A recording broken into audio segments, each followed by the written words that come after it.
p.m. in the spiritual discussion program with Saad. Greetings, Gregory. Are you there? Hello. Welcome to the show. We just started. Oh, that's nice. Yes, here in London, it's really bright, sunny, and yeah, I can call it hot now. It's been pretty warm. Where are you today, and how is the weather where you are? Well, it's been cool, cloudy, and it's not hot at all. It's okay. Okay, and In and you're Brussels. in Brussels. Okay, welcome again, dear listeners. You're listening to Bless Radio. It's the Tuesday night spiritual discussion program from 6 p.m. to 8 p.m. And the aim of the show is to introduce you to the spiritual knowledge in the light of truth, the Grail message by Abrushin. And the topic, every week we have a new topic. The topic for tonight is the creature that is man. The creature that is man. That's the topic for tonight. And you can join in the discussion with any questions or comments.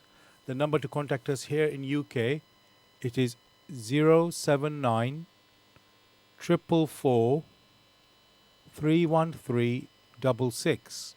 You can call, text, or use WhatsApp.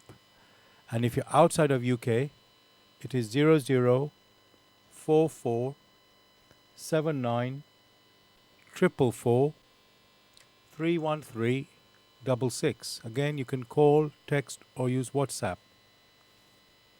I'm going to begin with what is the Grail message? The Grail message, in the light of truth, by Abrushin, is a spiritual knowledge of life. It offers an explanation of the world, a picture of creation on the basis of natural laws. Its lectures contain valuable basic elements as a help in life, for through the knowledge mediated, the reader is again brought closer to life and led back to God. The Grail message deals with important fundamental questions of life by explaining in a clear and logical way the automatic working of the laws of nature, the whole weaving of creation, allowing every process to be recognized, and thereby the purpose of our whole life. It is directed at the individual and speaks to the innate experiences of the human being, their strengths and weaknesses. Thus, every reader has the opportunity to discover through the intuitive perception if what is stated is the truth. Combining with matter-of-fact reasoning, a complete world picture arises, where there is no separation between the visible world and the great world beyond the five senses, nor any separation between scientific and religious striving for knowledge. I'd like to give you a couple of quotes from the author of the Grail message, Abrushin. The hearer and reader of my lectures should always work within himself, keenly probing and building bridges from one lecture to the other, as well as out into the great and small world happenings. Only then will he be able to understand the Grail message and find that it gradually shapes itself into one complete whole, without leaving any gaps. Again and again in all the happenings, the reader will come back to the basic features. He can explain everything without having to change even one single sentence. The word of the Grail message lives, so that it permits only those people who really carry the honest desire in their souls to find abundantly. All else is automatically rejected by it. For the arrogant and those who seek superficially, the message will remain the book with 7 seals. And I'd like to give you one more quote from the author. I wish to fill the gaps which have so far always remained unanswered in the souls of men, which never leave any serious thinker in peace if he earnestly seeks for the truth. So, dear listeners, just to remind you again, the topic for discussion tonight is the creature that is man. You can join in the discussion with any questions or comments. The number to contact us here in the UK, it is 079 444 313 66. You can call, text, or use WhatsApp. And if you're outside of UK, it is 0044 79 444 313 66. So, Gregory, the topic for tonight, the title is The Creature That Is Man. And my first question is, what is a creature?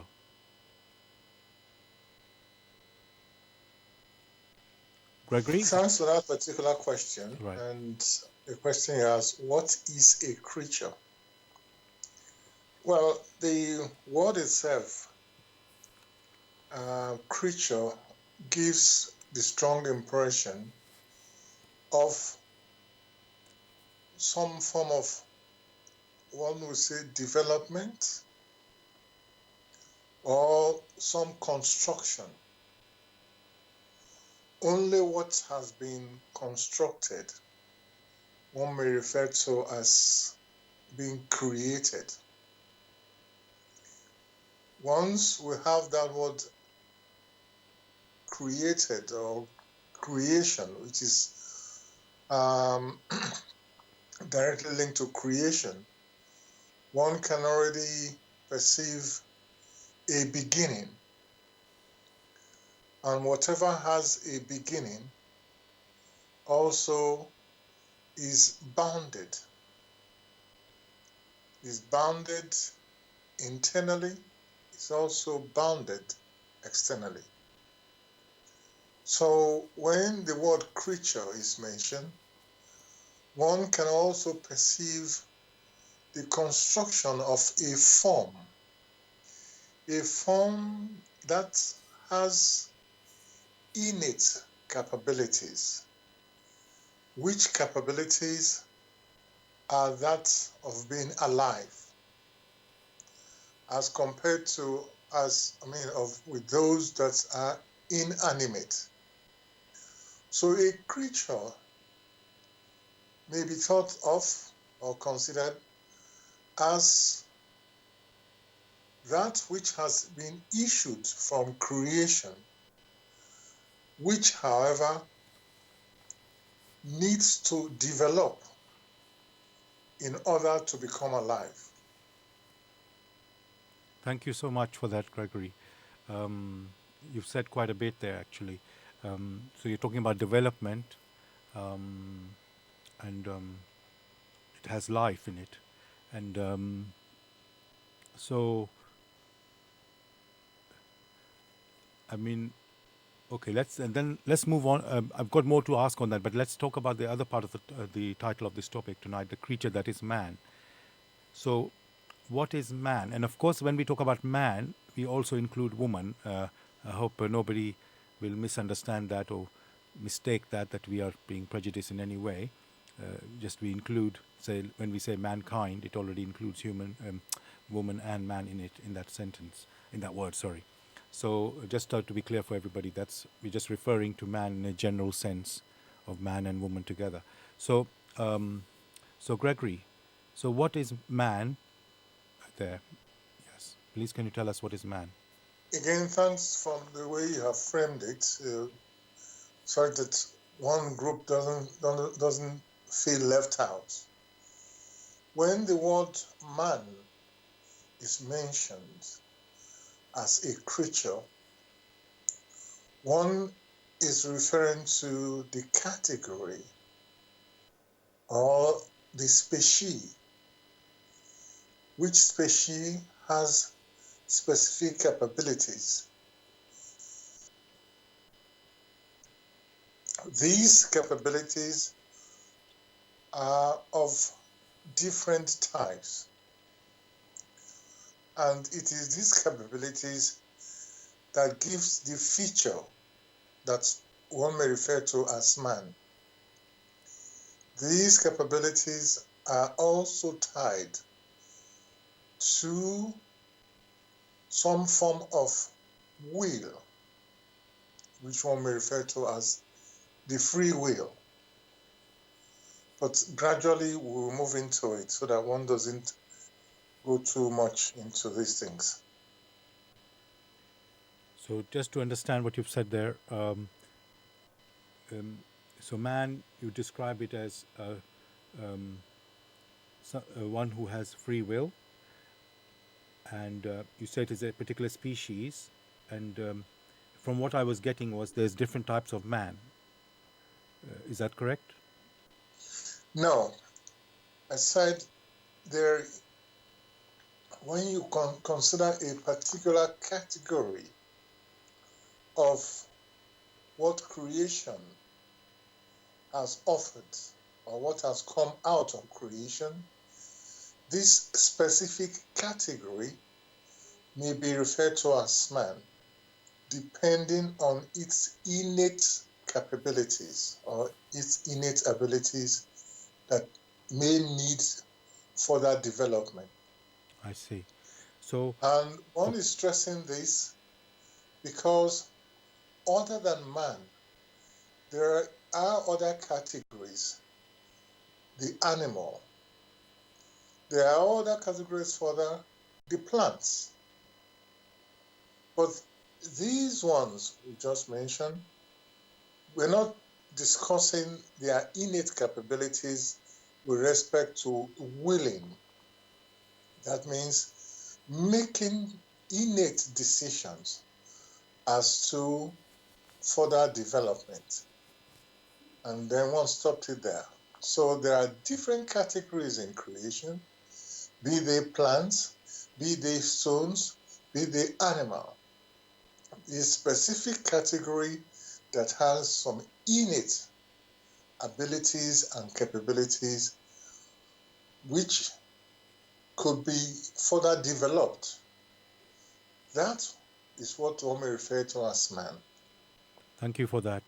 And going on, focusing on man, because that is what we are discussing tonight. Is that man on the earth we are discussing, or is it a man more than just a man on the earth? What what manifests as man on the earth is the same man out of the earth. But for it to experience here on the earth, it requires a form, which form is specific. Specific in the sense that man requires to wear or to use the element or to wear the outer form to make itself understood. So what one sees externally is an animated form. That animated form one may refer to as the human being, or in the process of becoming a human being. So what you see outside has features. Which features differentiate it from others? Which features differentiate it from the plant, from the animals, from the stones, from the element? It is that inner feature that stamps the outer form, which we now refer to as man. Thank you for that, Gregory. Let's go into the features. And I know you mentioned about free will, which is a common thing in man. Now, yeah, what other abilities does man have? Along the line, one was referring to free will. At the same time, one was referring to the inner entity or that which activates the outer form, that particular ability one may refer to as one's intuition. The intuition basically is an expression of that which activates the outer form. That which activates the outer form may be referred to as spirit, which spirit basically is energy. When you say energy, straight away, and you think of man, it's more than just simple energy, because the table is also energy. Everything in a way is energy. And then would you say everything is spirit as well? And but obviously we are not like a table, and we're not like anything else. So we are quite different from animals. And are there also spirit animals? So just want to understand what exactly you mean when you say spirit.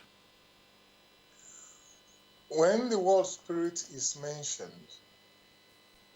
one is referring to that category of energy that is able to will, or that is able in the course of time to self-will, that has a free will. The table doesn't have a free will. The plant doesn't have a free will. The stone doesn't have a free will. For this free will is an intrinsic part of that energy, in quotes, one may refer to as man. Why is that so? Because one can see that here we are, you and I are discussing over distances.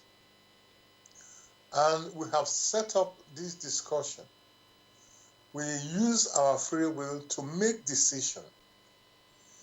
The decision is intrinsic to the inner entity. And that is why one must differentiate what those things that have free will from those that do not have free will. Thank you for that. I can see very clearly, of course, a table doesn't have free will, a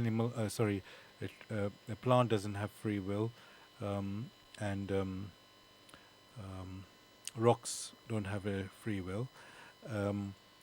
But what about animals? Because they are, you could say, living, because obviously rocks don't really live, and table doesn't really live. But or some people say plants live, but let's leave that to the side for the moment. So animals, they're living, and but do they have a will at all, or free will? Of course, if one takes it step by step, one can look at the plants. The plants are rooted to a spot, and some of them are able to creep from one place to the other. But these are only through the direction of other energies.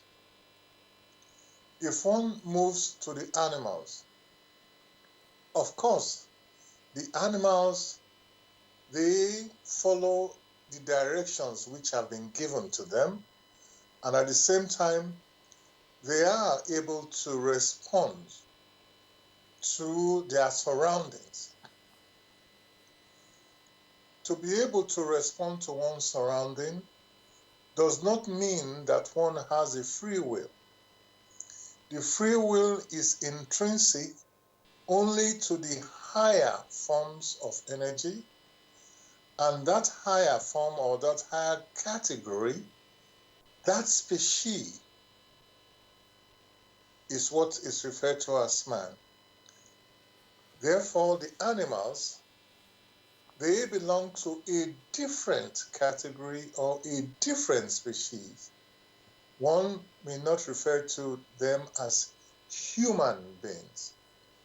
So gradually one can see how in discussion species, on the one hand, we have those that have free will to make decisions intrinsically, and those that are guided.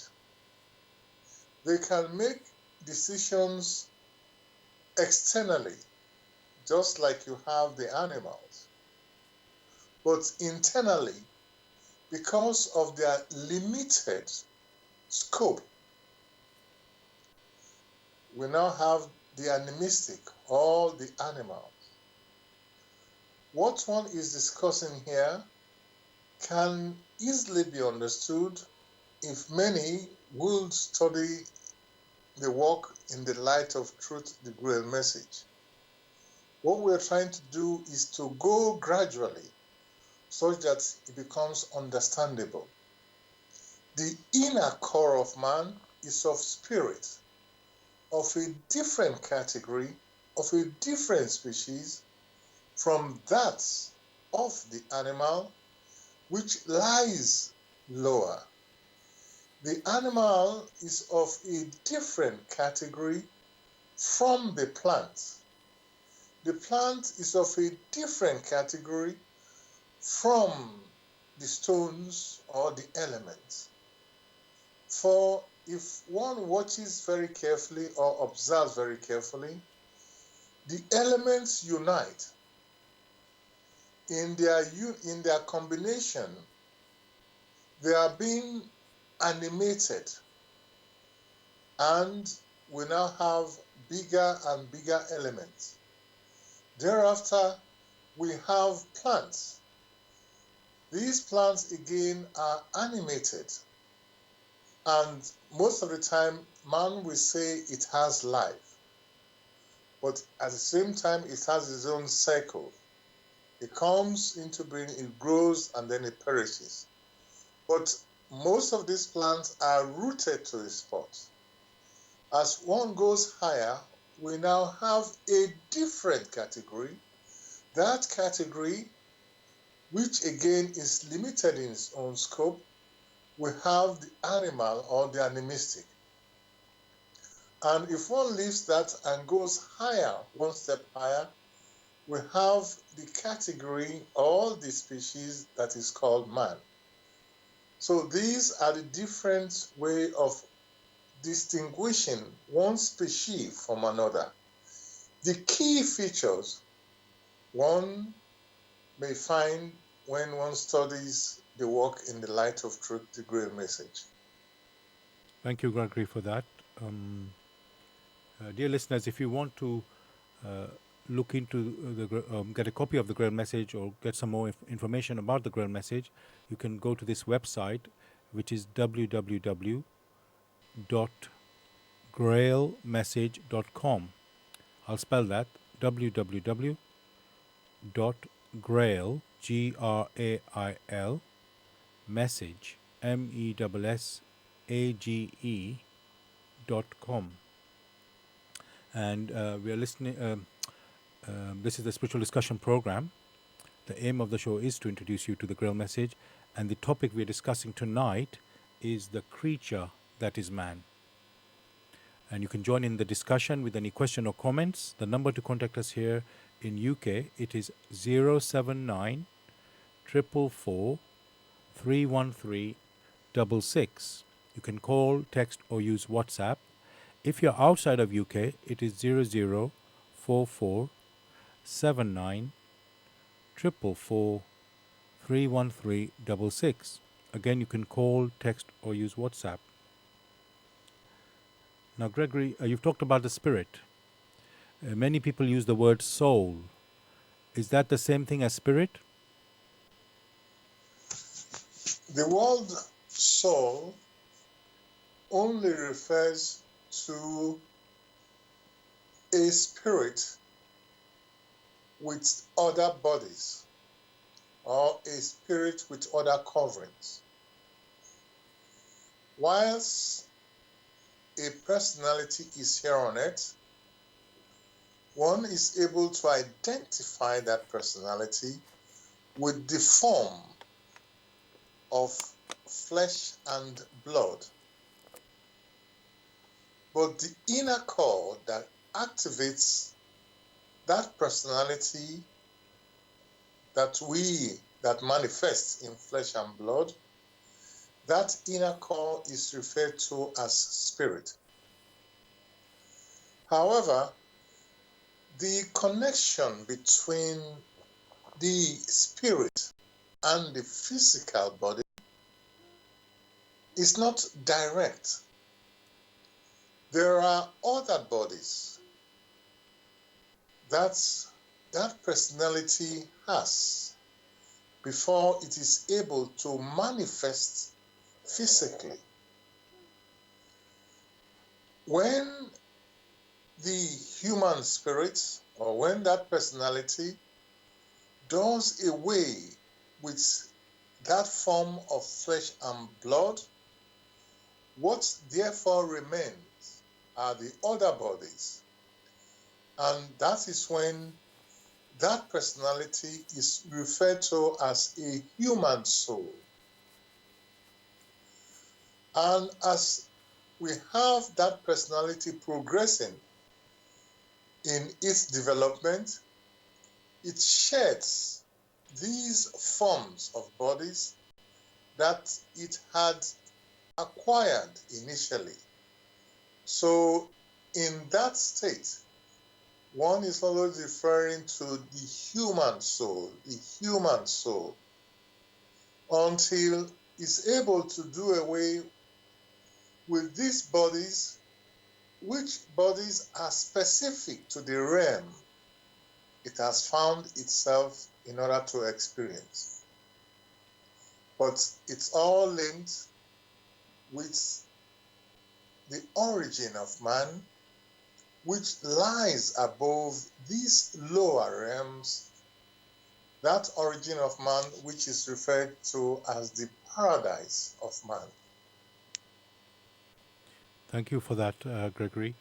Now, we've talked about man, animals, plants, and rocks and stones.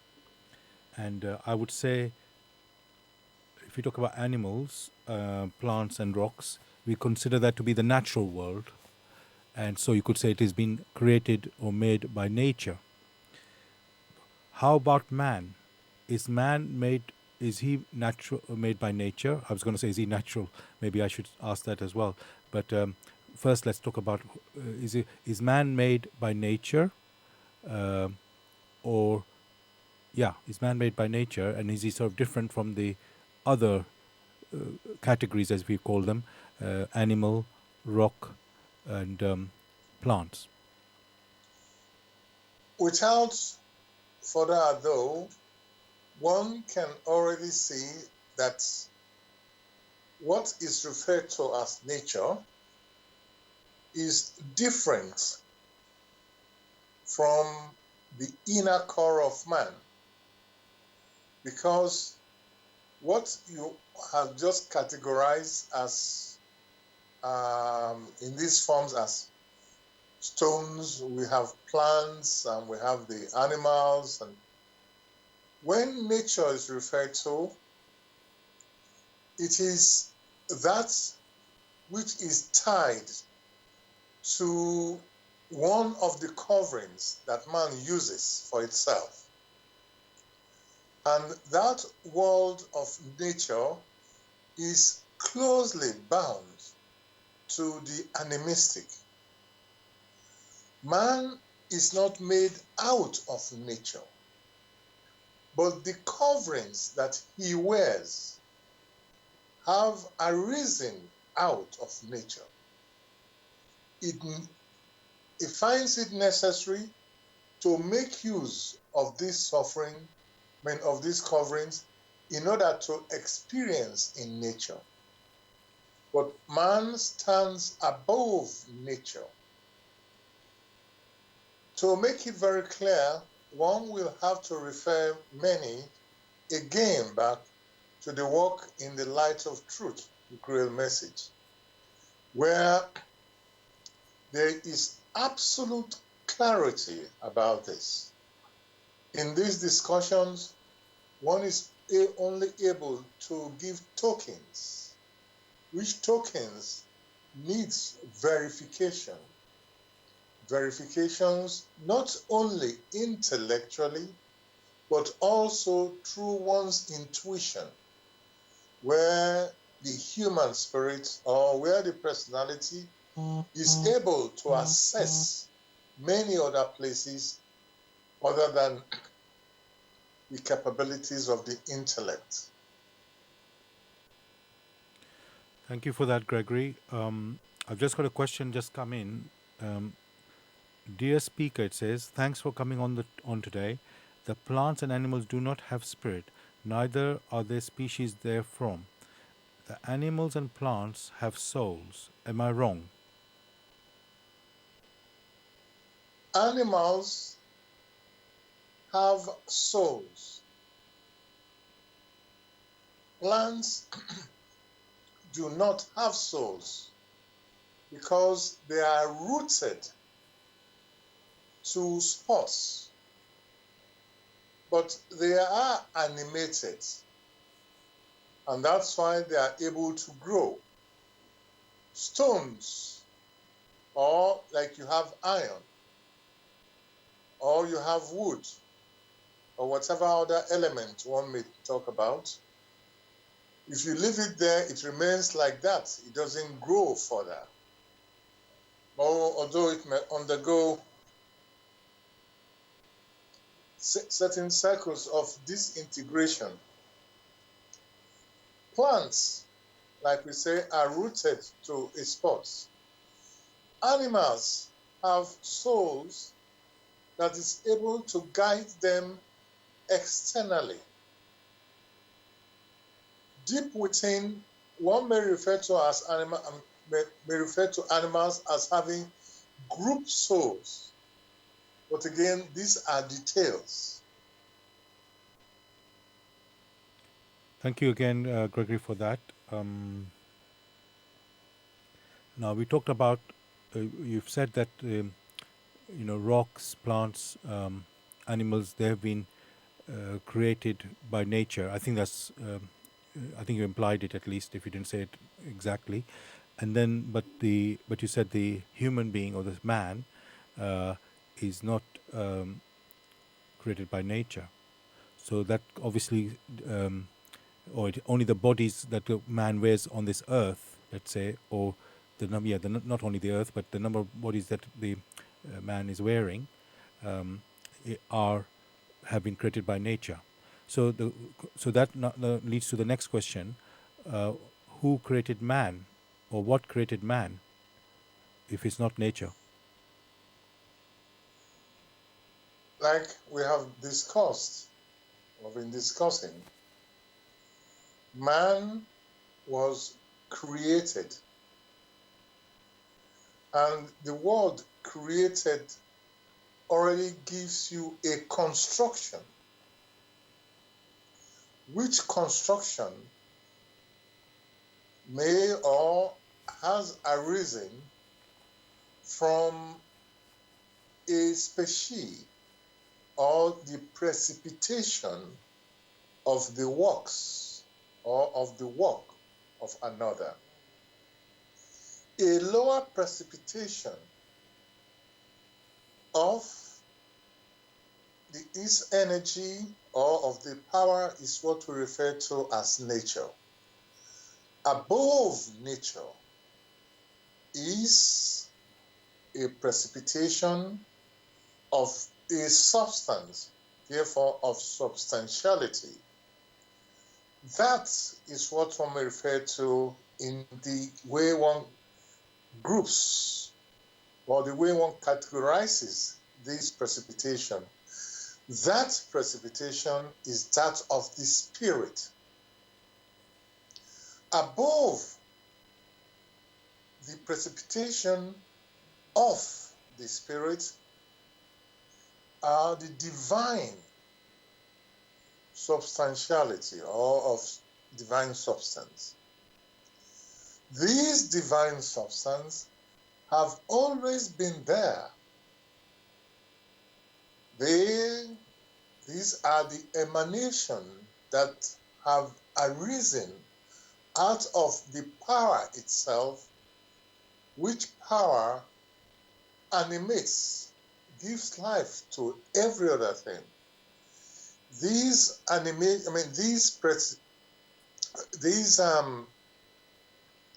substantialities, if one may call them that way, have always existed.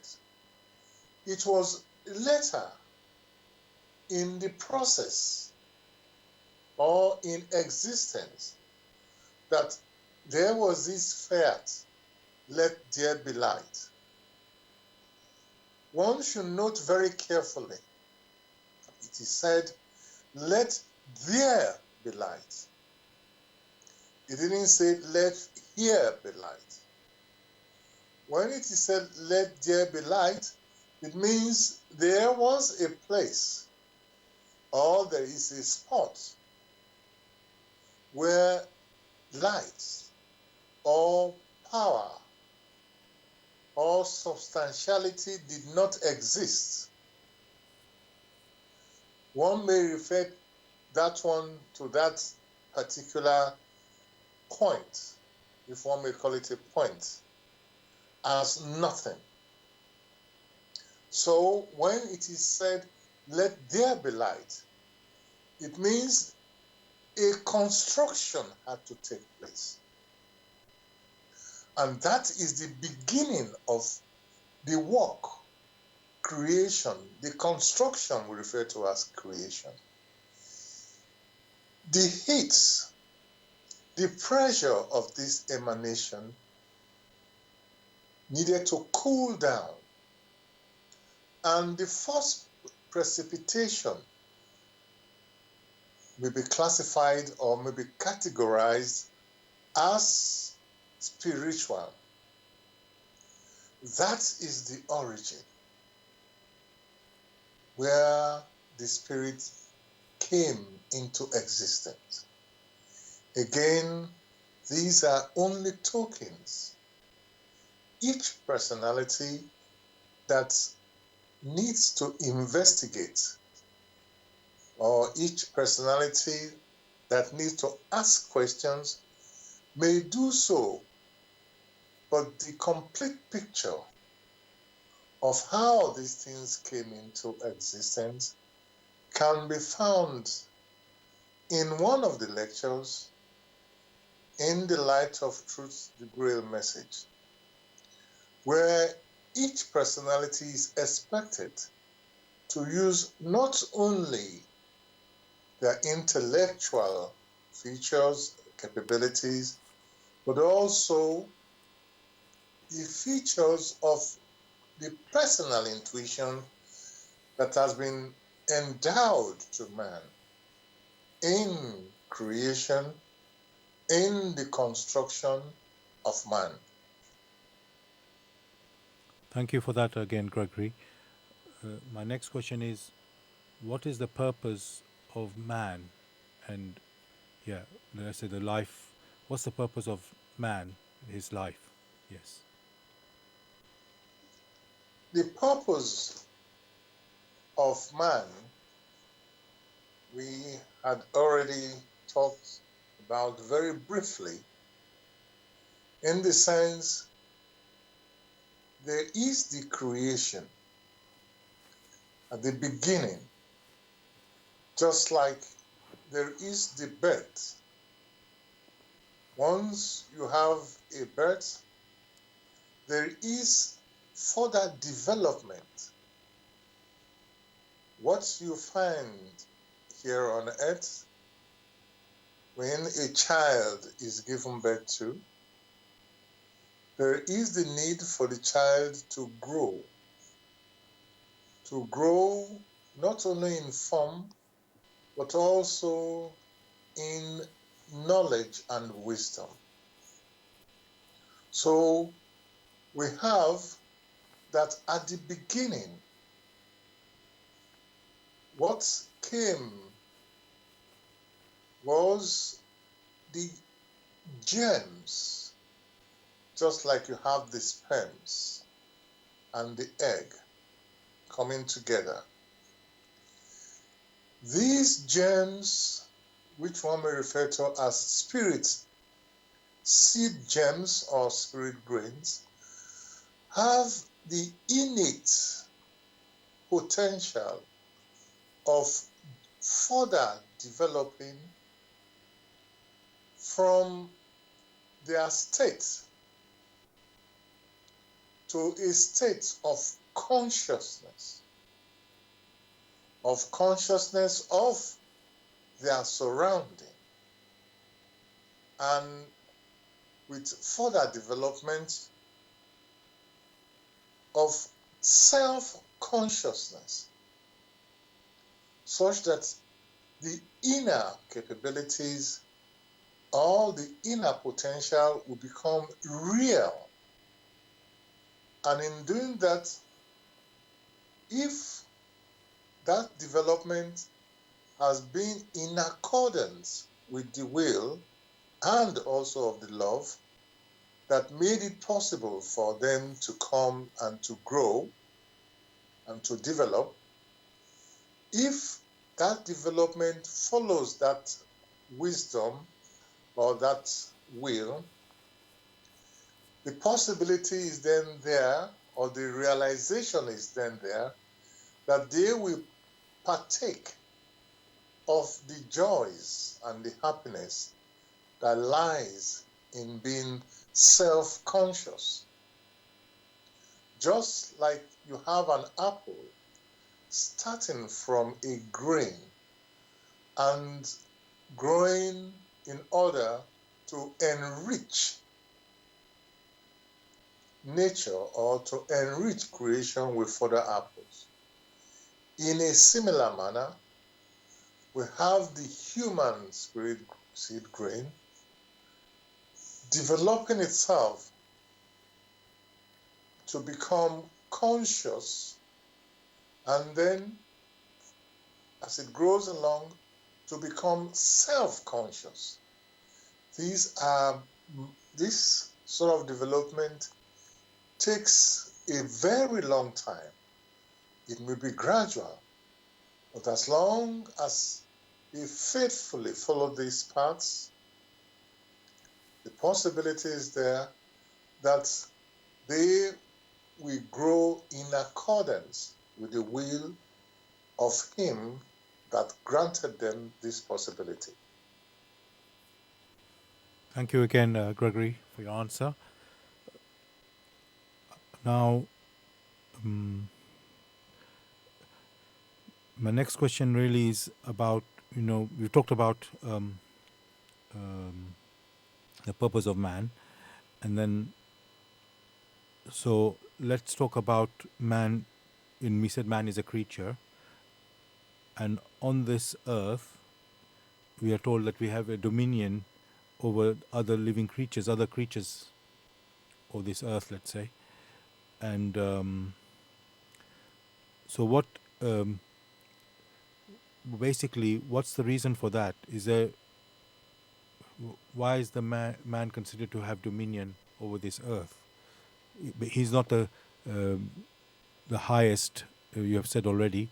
There are other beings, or let's say you've mentioned divine substantiality being higher than man. So how come man is supposed to be, let's say, have dominion?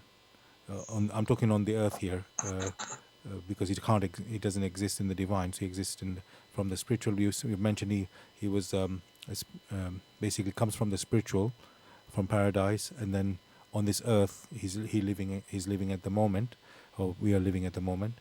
And so how come that he has so much dominion if there's something higher than him?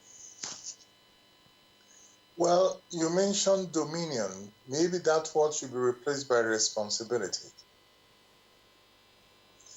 The vibrations of what happens in the higher realm do not directly affect those lower vibrations that happen here on earth. The being that is able to influence the lower vibrations, be that of the elements, that of the plants, and that of the animistic, that being is man. So man has responsibility. The word dominion flatters the ego of man. But the correct word, or the precise word, will be responsibility. For whilst here on earth, it has the innate abilities to influence, to form, to make use of what has already been prepared beforehand, such that is able to experience all the different radiations, the lower radiations, being that back up in the higher realms, the movement or the speed or the rapidities of these radiations are so fast and is not able to become conscious. So it needed to descend to an area where things go a bit slower. And because it's able to influence these radiations and make use of them, he has responsibilities. So the word dominion, which is more of a domain, that word should be considered in all seriousness in the form of responsibility. This is one's area of responsibility. Area of responsibility because each personality will have to account for what it has done with that area of creation, or in that area of the world of matter where it had to experience. If it has used its own innate abilities to ensure that many things were in harmony with the will of its maker, and has prepared flowering gardens, then that domain or that dominion, it has good make use of this in the right way, then it is responsible for it. On the contrary, if it has used the powers and the support that it is due, that was granted to it for evil things, as you now find here on earth, and has even gone far to create centers of evil, then that is also an area or a dominion that it has created for itself, because it is free to make use of the power which streams through creation. So when the word dominion is used, one may refer to as a domain of responsibilities. So here in the world of matter, one can see that man has created terrible things. So one can also understand now that hell is the work of man, for it has become his dominion. Thank you for that picture, Gregory. And I was already thinking when I asked the question that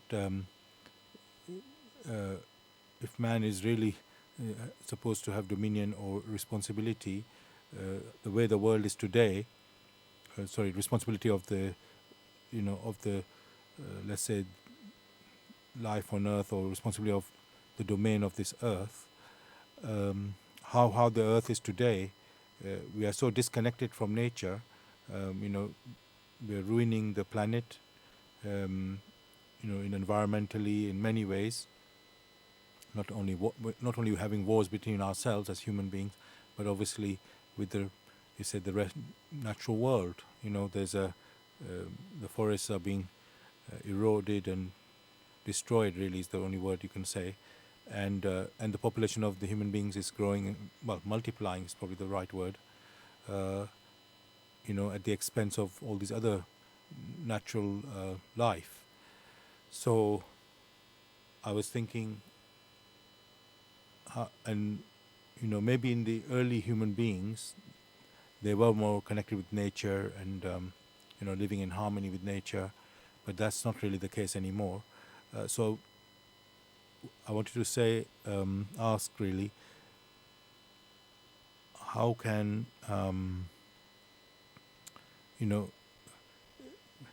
basically, can really man deal with the situation as it is today? Because we seem to have, go completely astray from what is our purpose. That's what we started with. We're supposed to have this responsibility over this earth, but the way the things have gone is we have lost it completely. And so, can basically man, recover from the situation, restore the world to how it's supposed to be in a natural way, or is it doomed? Are we doomed on this earth? Man has free will, and it all depends on how men use their free will. As long as the inner attitude is towards destruction, distrust, then one can easily understand the quagmire which man has sunk. As soon as he or she changes their inner attitude, to swing unconditionally in accordance with the will of the Creator,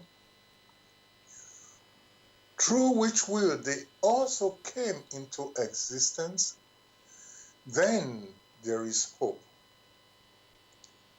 As long as they themselves refuse to, and instead of providing a neighborhood where men can work together, but they now refuse and prepare destruction in terms of armaments. First, it starts with distrust, and then you have the build-up of armaments in preparation to harm another, talking about their rights without even considering their responsibilities. Then, as long as that continues, then there will be no hope. No hope in the sense that they still harbor that attitude of distrust and wickedness. Each one of those who harbor such will have to eliminate himself within the scheme of things. So it is the individuals who systematically will have to eliminate themselves, whereas creation will carry on without them, because on the long run, they will have built up themselves not in accordance with the will of the Creator. And such personalities will have to redeem themselves. If they are unable to do so within the time span that is granted man to experience, it may well happen that they will lose the form which they have developed so far and will have to revert back as spirit gems. But more of this can be found in the work In the Light of Truth. Thank you, Gregory, again. Dear listeners, you're listening to Blessed Radio. It's the Tuesday night spiritual discussion program from 6 p.m. to 8 p.m. The aim of the show is to introduce you to the spiritual knowledge in the light of truth, the Grail message by Abrushin. And the topic we're discussing tonight is the creature that is man. And you can join in the discussion with any questions or comments. The number to contact us here in UK, it is 079 444 31366. You can call, text or use WhatsApp. And if you're outside of UK, it is 0044 79 444 31366. Again, you can call, text or use WhatsApp. Gregory, you mentioned about man eliminating himself when basically he cannot harmonize with the will of the creator or with the world, this earthly world that we're in. When you say that, I'm sure you don't mean suicide. I'm just thinking that maybe, or not suicide literally, but maybe I want to ask you what you mean by that, because does that mean that they start killing each other, human beings start killing each other, or, because they have so much greed for, or even need, let's say, for what they need to eat, or is it like that because they have not worked in harmony with nature, they start doing that, and so how does it basically man eliminates himself? That's what I wanted to ask you. Again, thanks for pointing that out. How will man eliminate himself? If one considers very carefully how a man has made decisions and in accordance with the laws of creation, man has to reap that which he himself or herself has sown. And in a scenario where he has sown so much evil, so much distrust, and consistently so, in accordance with the laws of creation, that which is homogeneous, they are attracted. And in the course of time, when this human spirit or this human soul has done the best it could whilst on earth and has shed the physical body, he or she is then attracted to similar species of either greed or of wickedness. And depending on how this persists, it may be there for a very long while. When you have such that particular soul persistently indulges in such wickedness, it only means that before long is unable to sever itself. The time granted for the human spirit to experience in this lower realm is not forever. It came into existence. It's granted time to experience in these lower realms. These lower realms came into being through the combination of rays of radiation. And these lower realms also mature to a certain point. They grow ripe, then overripe, and then they undergo disintegration such that that cycle can start again. If one considers that we now have human souls who are unable to sever themselves and rise higher, it only means they themselves will be drawn to the disintegration of the walls that they have created for themselves. Such suffering may be too much or is too much for the human soul.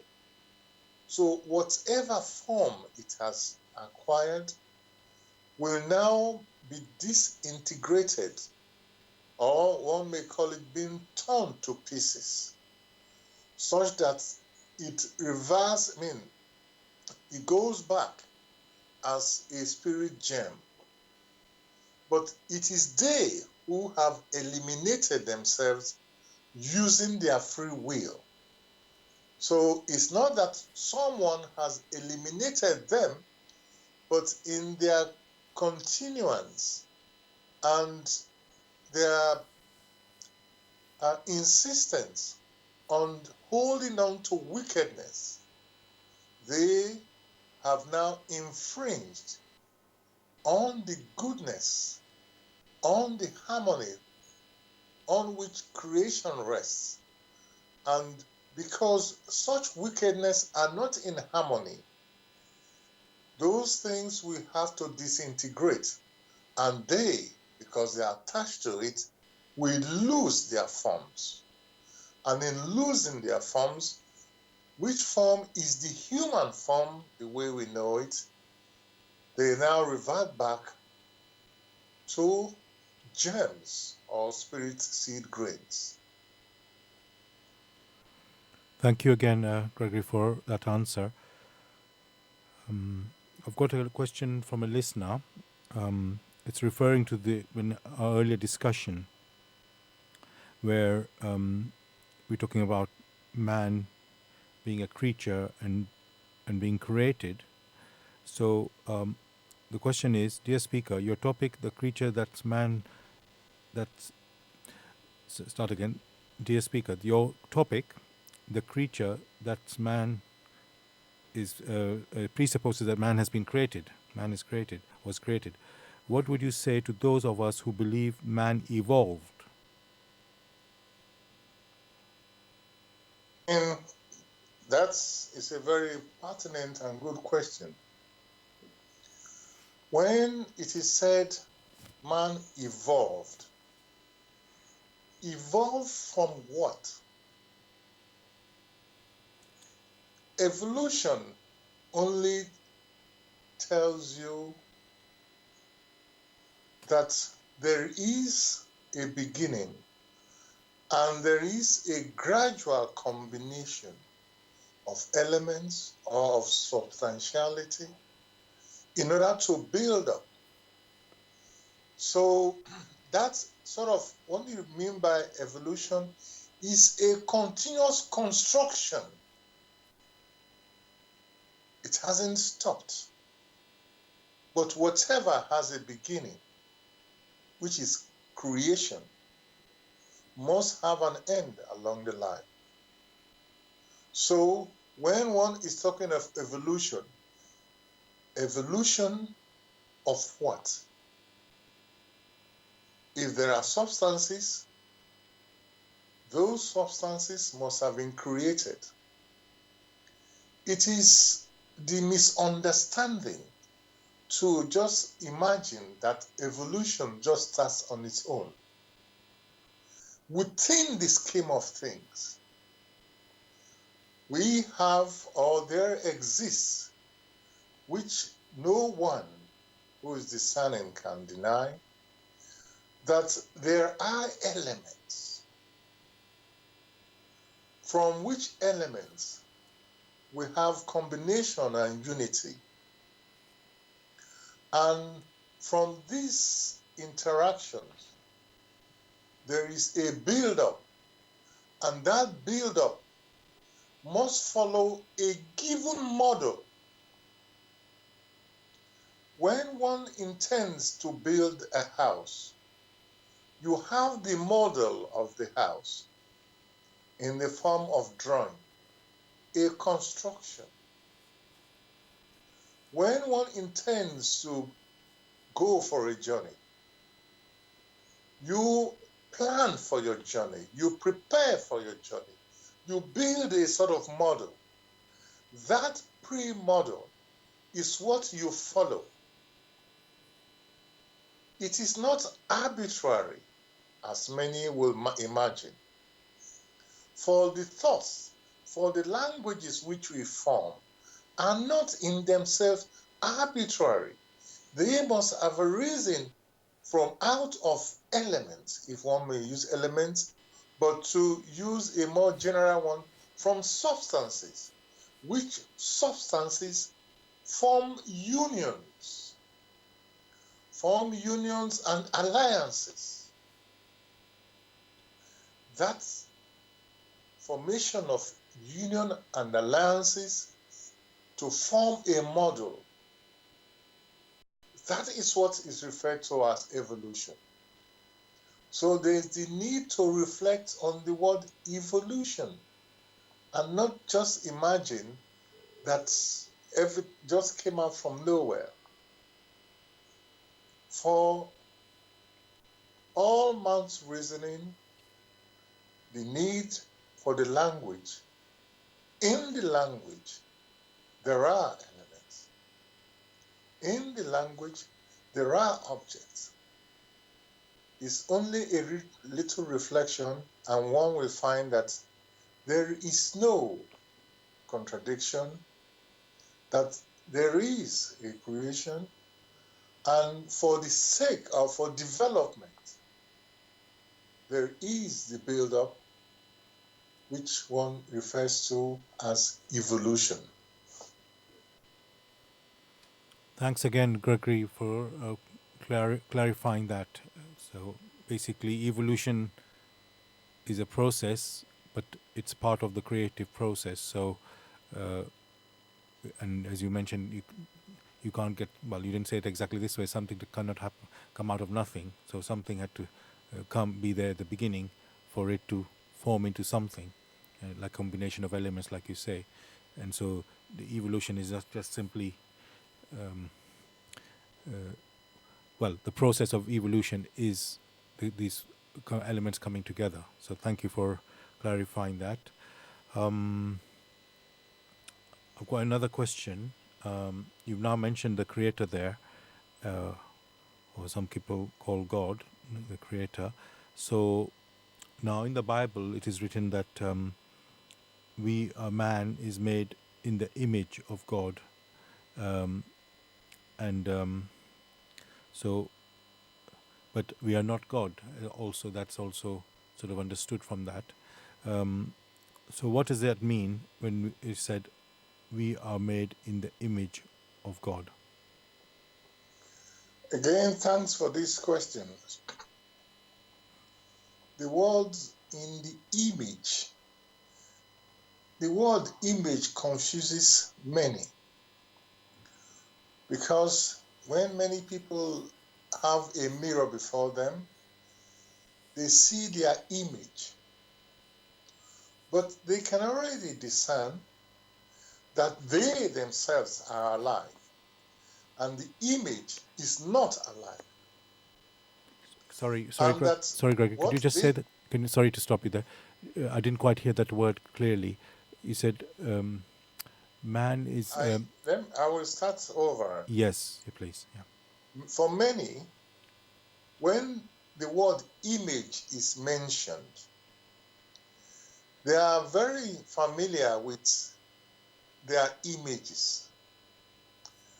By image, like the mirror image, you look at the mirror and you see your image. or would one say a picture? But there is a big difference, or two big differences. The first is what you see as the image and yourself. Yourself, you are alive. That image, which is only a reflection, is not alive. That is one feature. The second one is what is referred to as image is only an external form, which external form is what many hold on to. That external form does not in any way give you the impression of the inner capabilities and abilities of that which is alive.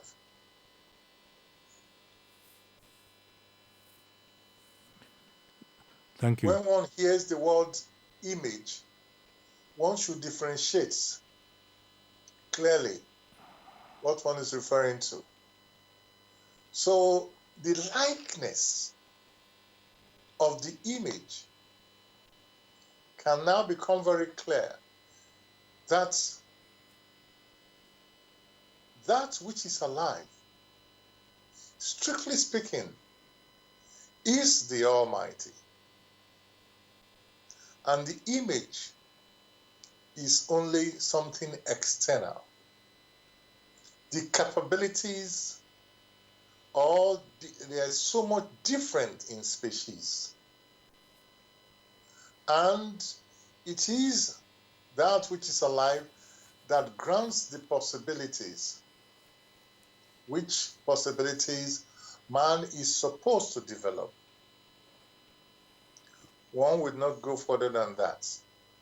For further quest, let many go to the work in the light of truth and examine it vigorously. For that question is a question that has arisen from out of the spirit and the solution can only be granted fully in spirit. Therefore, it is necessary for man to examine this thoroughly. In these discussions, we can only discuss tokens. Thank you again, Gregory, for that. I've got another question from the listener. What is the will of the Creator in relationship to plants and animals? And there's a follow up on that one. Is man meant to eat plants or animals?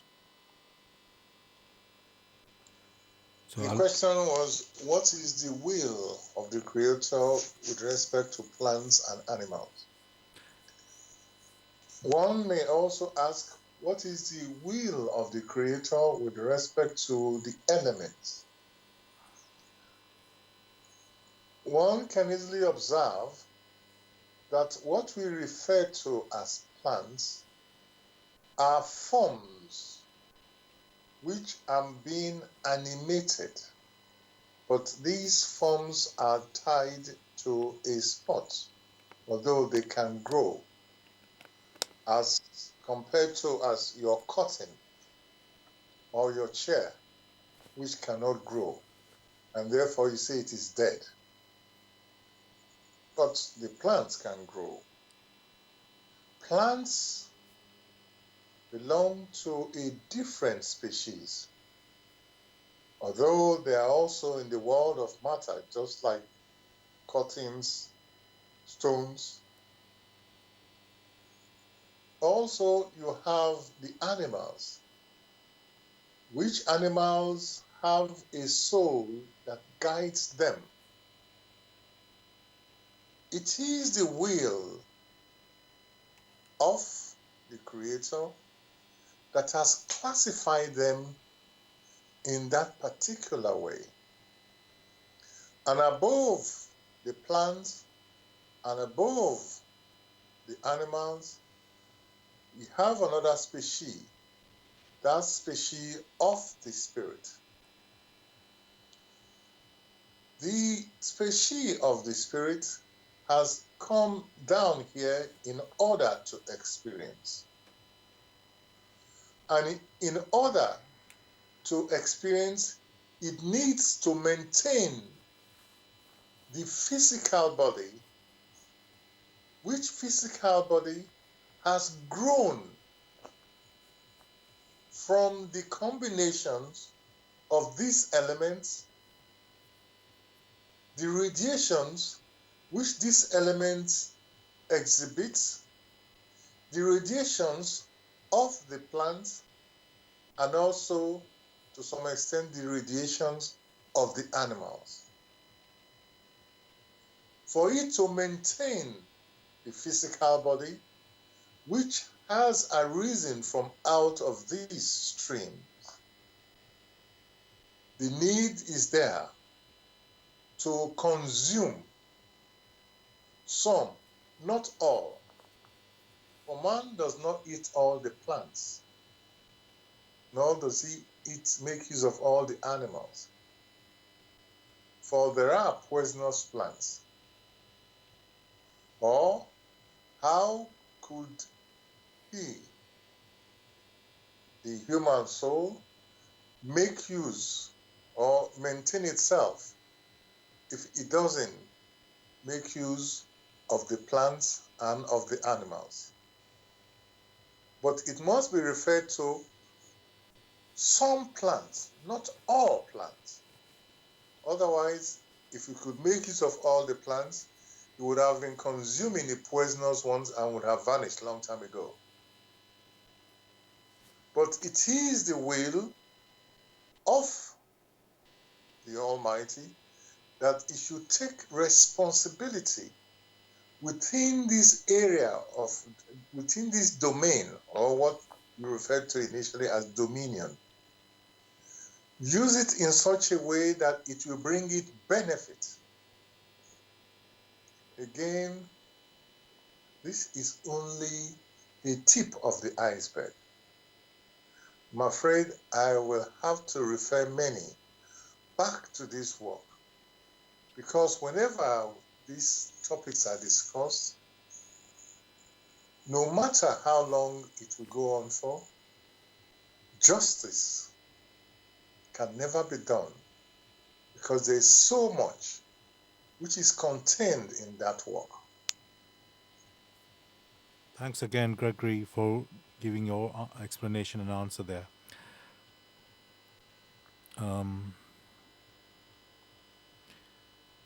I've got a further question from the listener. I'm just thinking if I should continue with that first, or yes. Okay, let's go continue, I think, from the listener. So the listener is asking now, is man a direct creation of the Almighty Creator or a further creation from other personalities? And he says, and he quotes the biblical quote, let's make man in our own image, our whose voices. So I guess what he's saying is, who is saying that? So let me repeat the question. Is man a direct creation of the Almighty Creator or a further creation from other personalities? And the quote from the Bible, I must say I'm not familiar with it. It says, let's make man in our own image. So I don't know who is, but who is saying that, I don't quite know. Maybe he's asking, the listener's asking the question, maybe who said that, maybe. So, yeah. I'll just say it one more time. Is man a direct creation of the Almighty Creator or a further creation from other personalities? Man is not a direct creation, but one may refer to as an after creation. The direct creation are those primordial. You one would be familiar with the word prime. It is those primordial beings that are that of direct creation. Thereafter, it is only through the activities of the primordial beings. Hence, you had the expression, let's make man in our own image. So, man is not of direct creation, but an indirect one. That is the man on earth. And Gregory, when we use the word man in this context, does that mean that the primordial beings that we just referred to just there, you know, are they not part? Is there not? Does that not include man in that? And I know it's getting a bit, let's say, deep now, so maybe too complex for everybody to just take comprehend. But so just because we just said the man, so let's just clarify about man first. So is man a direct creation of the Almighty Creator or a further creation? So what man are we referring to when that is being mentioned there? Is What the first one you are referring to, the direct, for direct creation, we are talking of creation, and one is talking of the prime elements or the prime substances of creation or the pillars of creation. Those are the prime. The other ones are after. So when the word man is referred to, basically it is the man on earth that is meant, because the man on earth needed to come, could not exist in the prime creation or primordial creation, because the pressure and the heat of creation at that level is so great that it's unable to come into existence. Only at vast distances, which distances are above the concepts that man is able ever to have.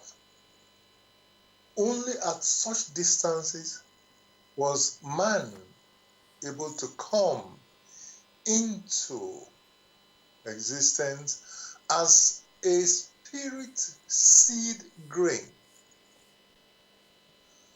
A grain only having the potential, which potential, in order to become reality, needed to be planted or needed to experience in a neighborhood, in a sphere much lower, much cooler, for it to grow to maturity.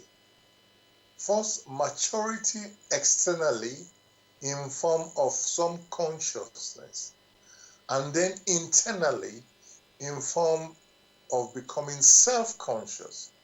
Those features, those capabilities now have come out, have now evolved out, and is now able to exist.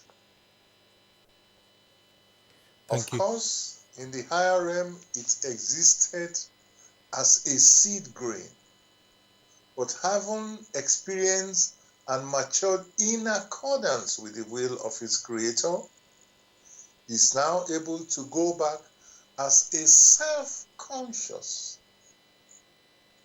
personality.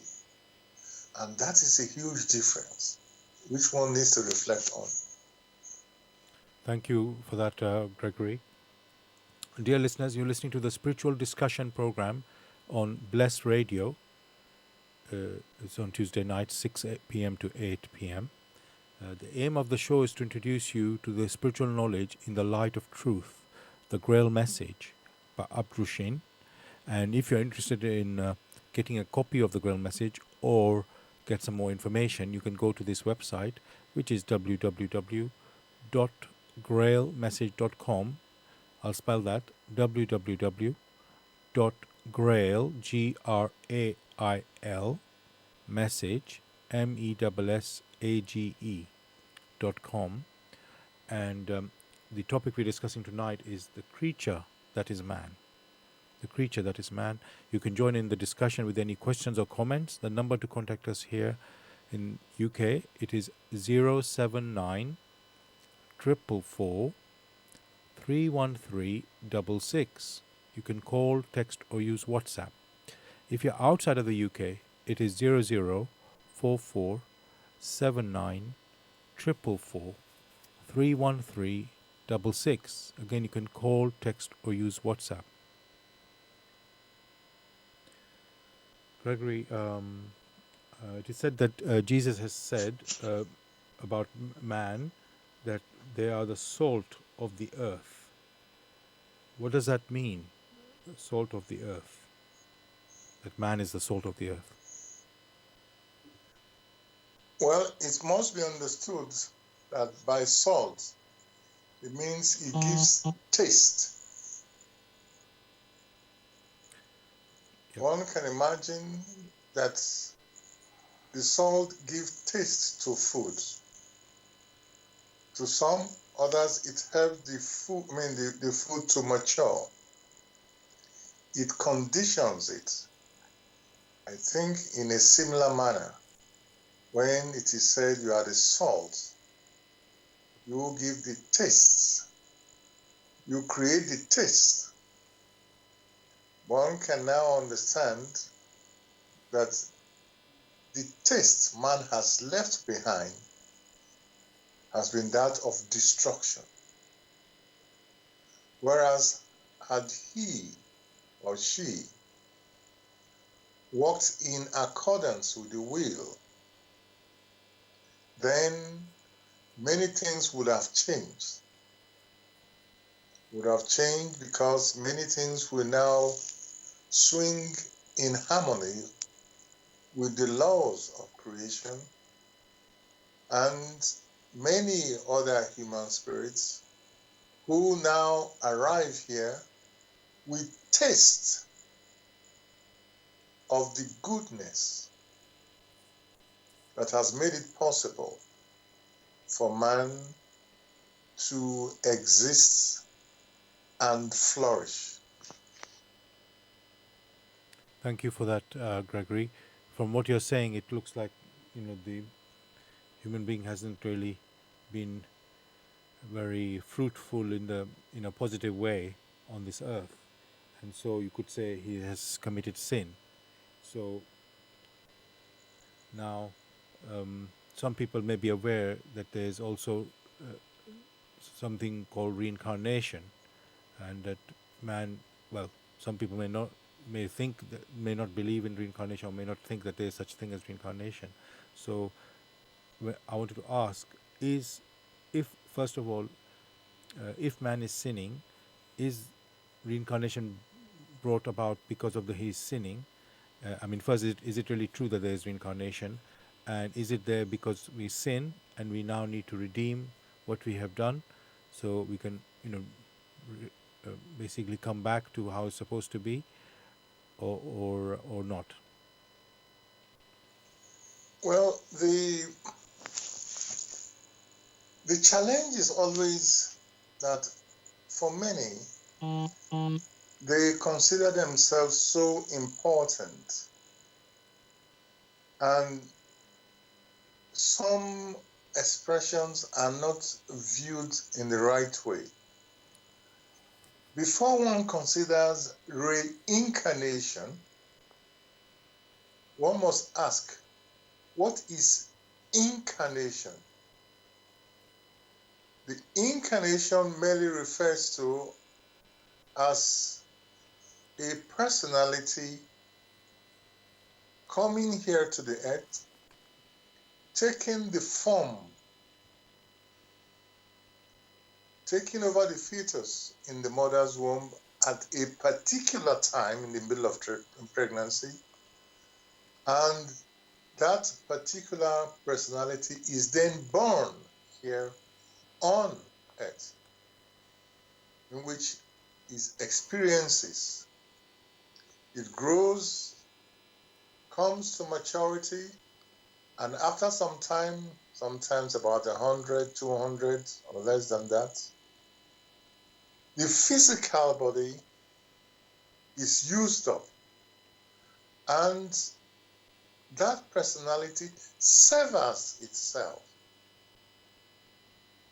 In severing itself, it has experience. That experience is meant for the maturity of the inner man, that is, of the spirit. That does not mean it has experienced all it needs to experience. Depending on how it has spun its threads, the need is there to come back to experience further, which experiencing further means it needs to go back after spending some time in the beyond to take on the fetus again of a pregnant mother and to be born as a child. That return is what is referred to as reincarnation. The coming back may only mean that it has sown threads, which threads may only be redeemed here on earth. So it needed to make good that which it has made bad in the past. For others, they may wish to come and to be helpful to others because they have gained so much. For others, depending on the inner reasoning, they may want to come here because there are many other things they wish to experience, to learn, and to make use of on their journey on this process. So what is referred to as reincarnation is the return of the human spirit and taking on the form of a child in order to experience. And there are many reasons behind it. But the problem has always been because man has no physical knowledge, no intellectual knowledge of what had happened in the past. And rightly so, because the intellect that man uses only came into existence when it has taken on the body which is developing in the womb. Before then, the intellect was not there. And since the intellect is meant for gross material comprehension, it lacks the knowledge of what had happened in the past, which knowledge can only come to it only through one's intuition. So that is always the challenge that man faces. But to write off and say reincarnation is not true, to look upon it as some foreign expression, only means man is unable to examine which is intuition, which intuition is an expression of the spirit. For the human spirit or the human soul transcends the physical body that is using now. Thank you for that answer. Gregory, you mentioned right at the beginning like different categories of or different species that exist. And so on this earth, we know the human beings, we have different races. And we've described man as a spiritual person or spiritual being. And so I want to ask you, when man is not on this earth, in the beyond, with the, in, let's say in the spiritual world even, and let's assume that, would there be different races there as well, that we like we have on this earth, different spiritual races? When the human spirit needs to experience, it itself may move from one race to another, depending on what sort of experience it wishes to gather. So it may come to earth as, take on the womb of a black person, or of a white person, or of an Asian. It's immaterial. By species, one may refer to as a kind, the human species. Of course, the human species have, by species has subdivisions. But when one talks about reincarnation, it's not tied to black or blue or green. The human spirit can come in whatever way, in whatever kind. Maybe he wants to experience as a white person, or as a black person, or as an Asian, or as a Japanese. All these do not really count. What counts is its likeness, where it needs to experience with the highest concentration. It is not that when you now go, or when it now departs the earth, we now have, okay, it becomes a Japanese, or it becomes a Chinese, or it becomes an African. That does not exist. For one should not expect that in the upper realms, you are going to find people who now converge together and say, okay, I belong to the black race, or to the white race, or maybe a Japanese or a Chinese. That doesn't exist. But it's the experience they wish to acquire. And that is why it is strange and laughable that someone who in one earth life was a black person, in another earth life has become a white person. It's the same thing with religion, where one in one earth life was a Buddhist, in another was a Christian, in another was a Jewish person. All these do not count, but the talents which have been sown into you, what have you made of it? How do you stand in the development or in trying to become self-conscious? One thing that stands out is that man is of spirit. And as you will find, the human spirit, starting as a spirit seed grain, set out in the higher regions, the spirits in the spiritual region, the paradise of man.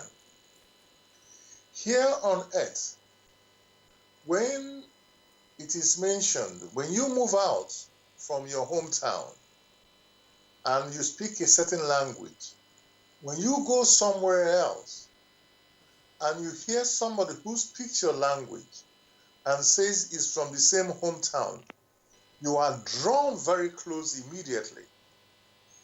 because you sense some affinity.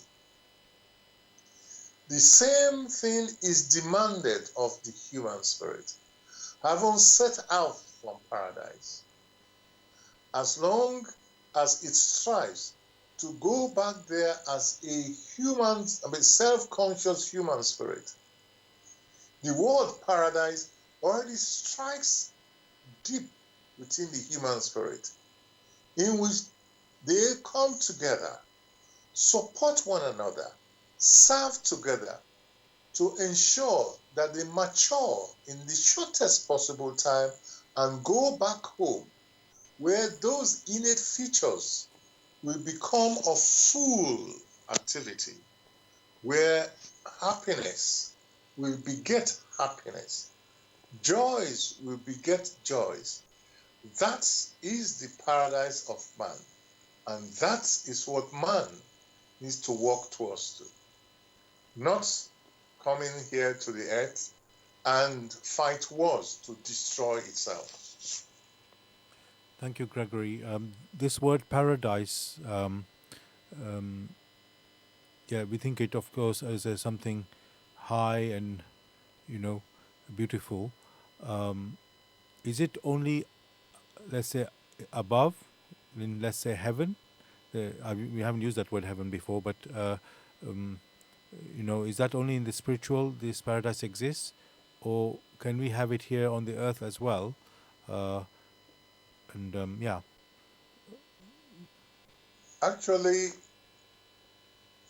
in the maturing of man, his activities are such that as it is on high, in his dominion, in the domain here, man bears the responsibilities to make the earth as beautiful, or should strive to make it as beautiful as what it senses is up there.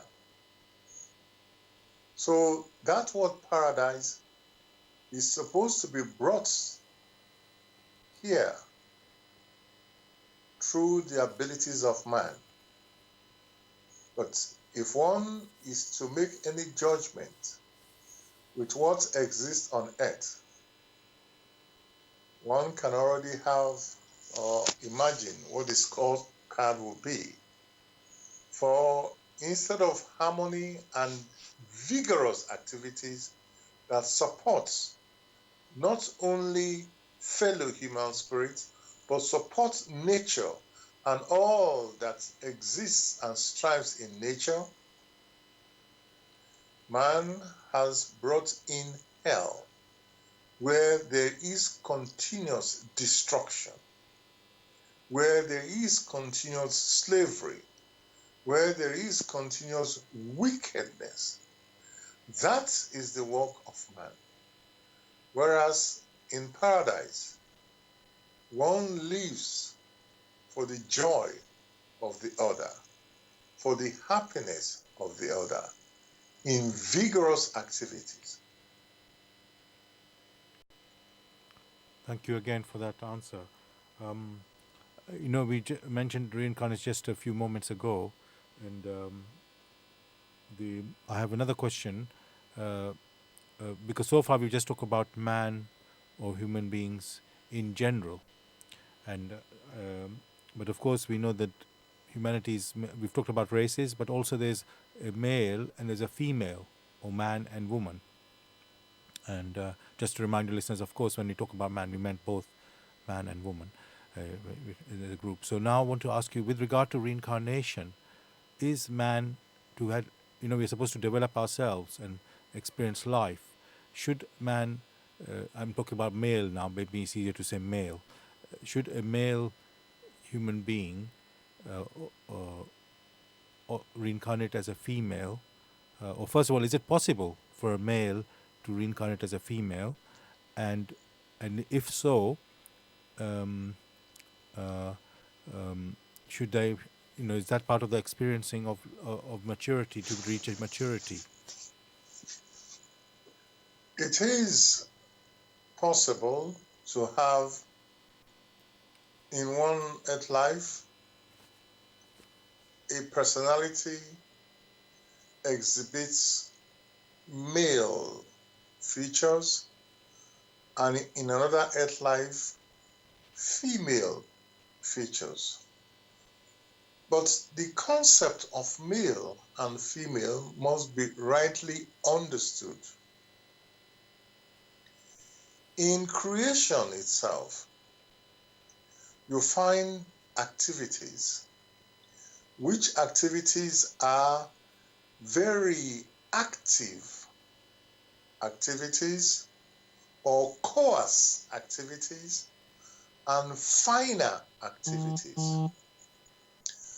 That which is of finer activities is represented by the female, whereas that which is of coarse activity is represented by the male. But both working together, they form a balance. However, you may find that there are some who in one earth life have that features of a male, but along the line in the process, they move towards the finer activities in their volition.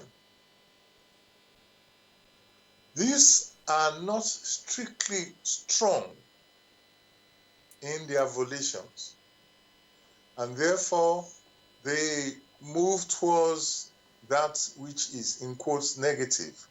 That means of the finer activities.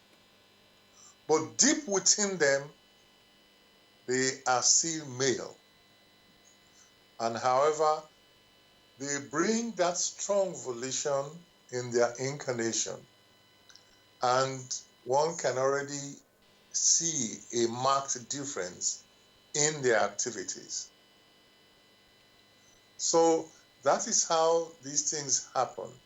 And there are many of such.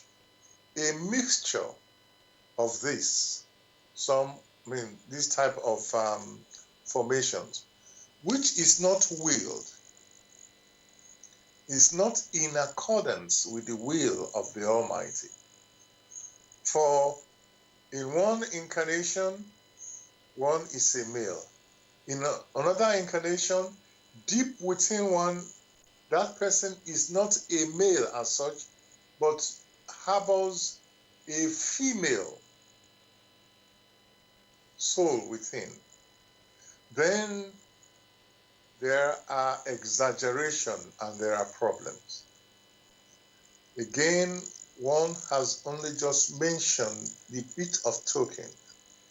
For more, one will refer many to the work in the light of truth, where they may examine all there is to understand these phenomena that has now occurred. Thank you for that, Gregory. Now, since we moved on to this discussion on male and female, we always see in the world this fight for equality, we call it feminism for women. They want to be equal to men, and or the equal rights, let's say, they want to have as men. So, my question about that is woman oh, I just received a question from the listener. Okay, sorry, I know what that is now. No, I will not. This question, I'll ask my question. I think that's more appropriate at this moment. So basically, what I want to ask you is about, yeah, you said that male activity is different from the female activity. So does that mean one male or female is superior than the other one?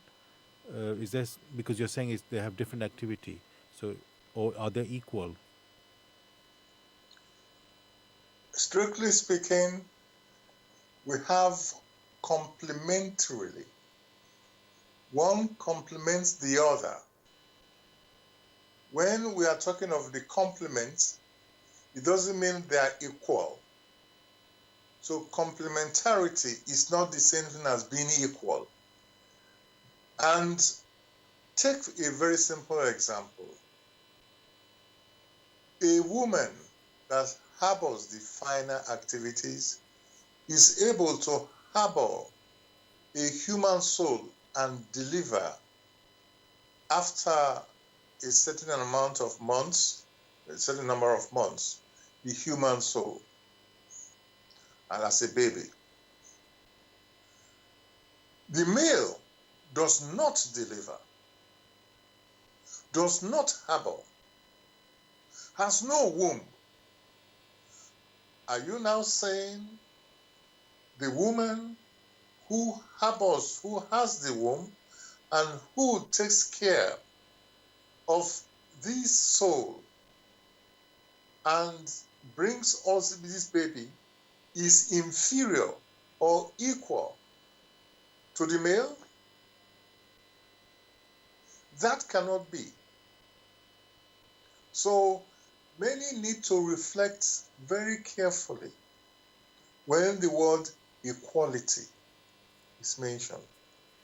On the contrary, that which is finer is superior in all simple sense.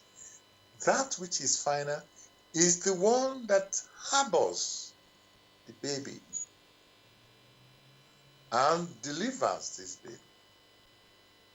Therefore, it is superior in its activities.